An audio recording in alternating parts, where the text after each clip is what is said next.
दोस्तों, वे inspired YouTube channel में आपका दिल से स्वागत है। कहते हैं कि दुनिया में मन सबसे ज्यादा शक्तिशाली चीज होता है। अगर किसी चीज को तुम पूरे मन से चाह लो तो तुम उसे हासिल कर सकते हो। ये मैं नहीं कहता, यह सभी लोगों का कहना है, लेकिन अगर यह सत्य है, ये सच है, तो हम जो अपने मन से चाहते हैं वह हमें हासिल क्यों नहीं होता है। भाई, कोई भी इंसान अपने मन में तो दुख नहीं चाहेगा, लेकिन वो रहता तो दुखी है। हर इंसान अपने मन से तो कामयाब होना चाहता है, खूब पैसा कमाना चाहता है, लेकिन फिर भी वह कामयाब नहीं होता। भला ऐसा दुनिया में कौन इंसान होगा जो अपने मन में यह चाहेगा कि मैं ना कामयाब रहूं या मैं पैसा ना कमाऊं। सोचने की बात है तो इसमें दो चीज निकलकर सामने आती है। या तो वह महापुरुष गलत थे जिन्होंने यह बात बोली कि मन से चाहे हुई चीज हासिल हो जाती है, या फिर हम गलत हैं। आज की पोस्ट में मैं जो कहानी बताने वाला हूं उसमें आपको एक ऐसा मंत्र मिलेगा, उसे समझने के बाद आपको एक ऐसा मंत्र का पता चलेगा जिससे आप ये समझ पाएंगे कि अपने मन से कोई भी चीज कैसे करवाई जाती है, मन में किसी भी बात का बीज कैसे बोया जाता है। ये इस कहानी से आपको अच्छी तरह से समझ में आ जाएगा और इससे आप यह भी समझ पाएंगे कि लॉ ऑफ अट्रैक्शन कैसे काम करता है। कहानी छोटी सी है लेकिन बहुत ही गहरी है, तो वीडियो को लास्ट तक जरूर देखिएगा। तो चलिए समझते हैं मन का मंत्र। एक बार की बात है, एक आदमी के जीवन में सिर्फ दुख ही दुख थे। वह जो भी काम करता उस बेचारे का वह काम पूरा ही नहीं होता। घर में आता तो घर में क्लेश बना रहता, किसी से कोई मदद मांगता तो कोई उसकी मदद नहीं करता।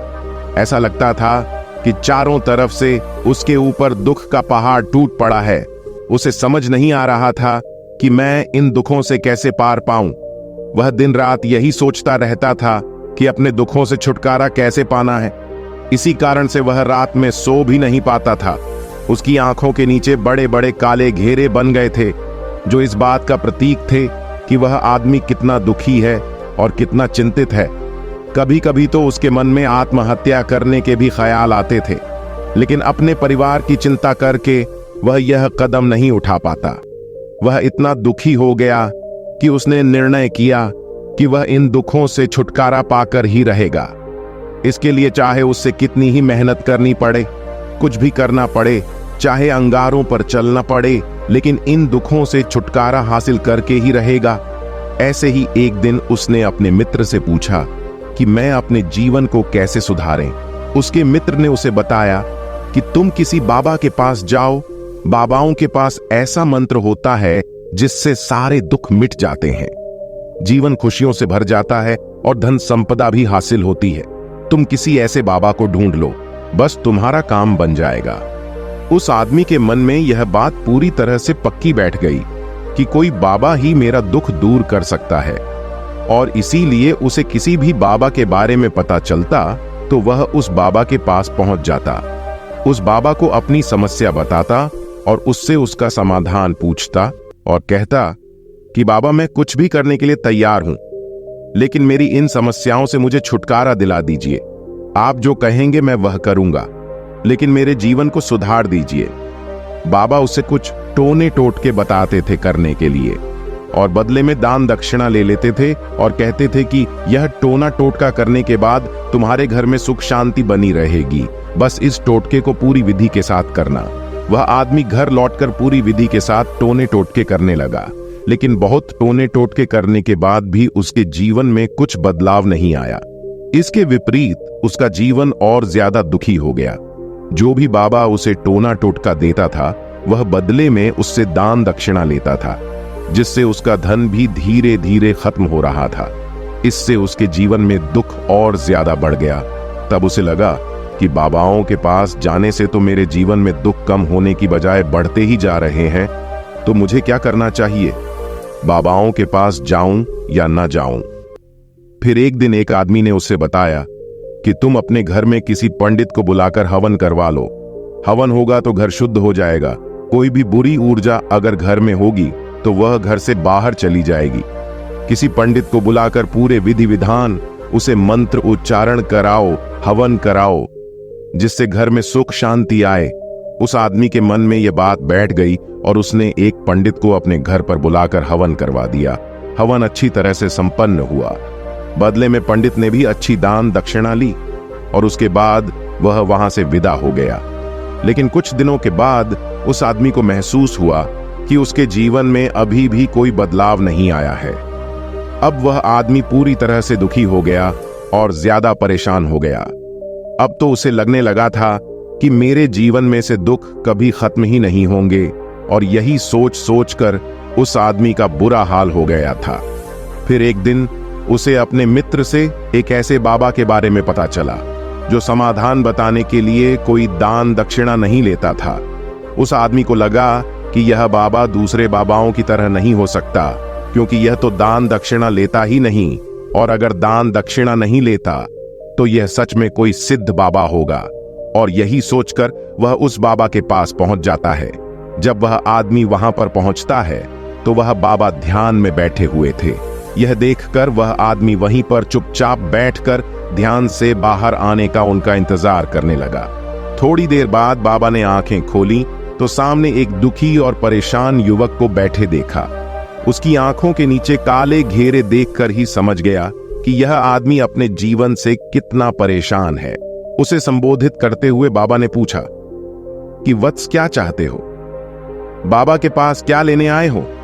उस आदमी ने कहा कि बाबा, मैं अपने जीवन से बहुत परेशान हूं। मैंने इन दुखों को दूर करने के लिए बहुत सारे रास्ते अपनाए, हर वो तरकीब करके देखें जो किसी बाबा ने मुझे बताई, हर वो काम किया जो कोई भी इंसान ने मुझसे करने को कहा, लेकिन मेरे जीवन में दुखों में कोई कमी नहीं आई।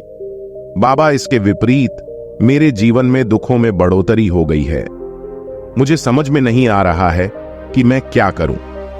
कभी कभी तो मैं आत्महत्या करने की सोचता हूं, लेकिन मैं अपने परिवार की सोचकर मैं यह कदम नहीं उठाता हूं। मैंने आपके बारे में बहुत सुना है बाबा, मैं बहुत उम्मीद के साथ आपके पास आया हूं। कृपया करके मुझे कोई ऐसा मार्ग बताएं जिससे मुझे अपने दुखों से छुटकारा मिल जाए। मैं अपने दुखों से छुटकारा पाने के लिए कुछ भी करने को तैयार हूं।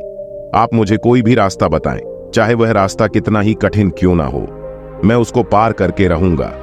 बाबा ने महसूस किया कि आदमी तो सच में बहुत परेशान है। बाबा ने उसकी बात सुनकर कहा कि बच्चा, दुखों को दूर करने के लिए मंत्र ऐसे ही नहीं मिलते हैं। मंत्र पाने के लिए कुछ करना पड़ता है। तुम कुछ कर सकते हो।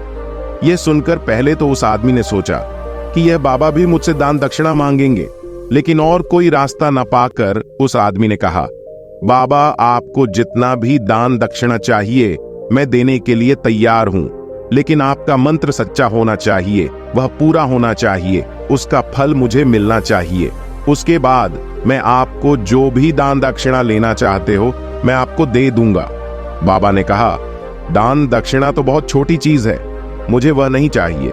इस पर वो आदमी सोच विचार करके बोला, तो बाबा, मैं अंगारों पर भी चलने के लिए तैयार हूं, आप मुझे बस आज्ञा दीजिए।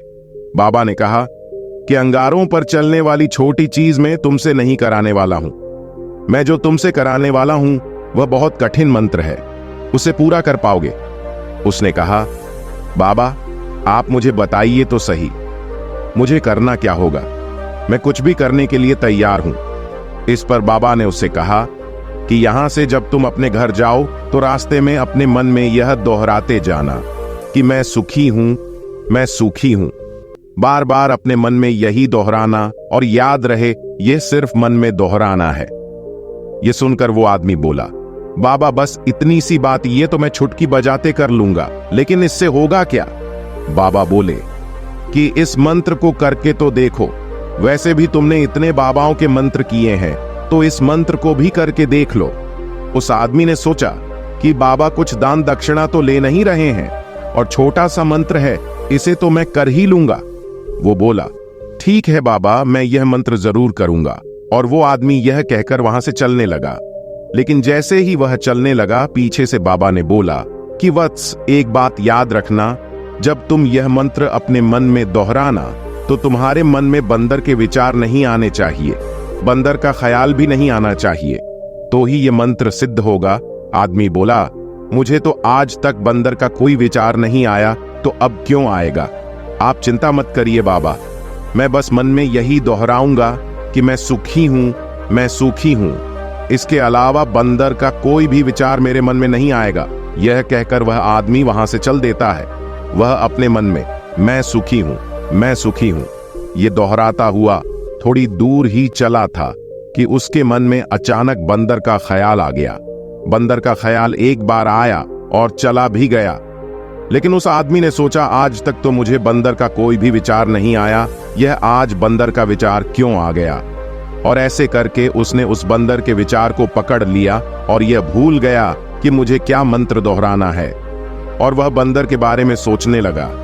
जब थोड़ी देर बाद फिर से उसे होश आया तो वह फिर से अपना वही मंत्र दोहराने लगा जो बाबा ने उसे बताया था, मैं सुखी हूं, मैं सुखी हूं। लेकिन अचानक से उसे एक बंदर दिखाई दिया और यह देखकर फिर से उसके मन में बंदर का विचार उठ गया। और यह देखकर वह इस विचार को बाहर फेंकना चाहता था और वह चाहता था कि मेरे अंदर किसी तरह से बंदर का विचार ना आए।